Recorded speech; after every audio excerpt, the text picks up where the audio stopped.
Pinaigting ng PNP Bicol ang mas mahigpit na pagpapatupad ng seguridad sa darating na Semana Santa upang matiyak ang kaligtasan ng publiko sa mga gitna ng mga mataong lugar sa mga relihiyosong aktibidad. Ayon kay PNP Bicol Regional Director Police Brigadier General Andrea Perez Dizon, nakataas na sa heightened alert status ang kanilang hanay kung saan maraming pulis ang ipapakalat sa mga simbahan, transport terminals, paliparan, pantalan at mga tourist destination upang mapanatili ang kaayusan at maagapan ang anumang insidente. Bukod dito, mas paigtingin pa ng mga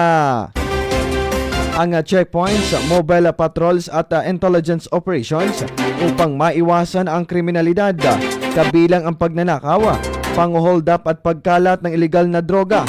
Magpapatupad din ng mahigpit na traffic management upang maiwasan ang pagsisikip ng daloy ng sasakyan sa mga matataong lugar.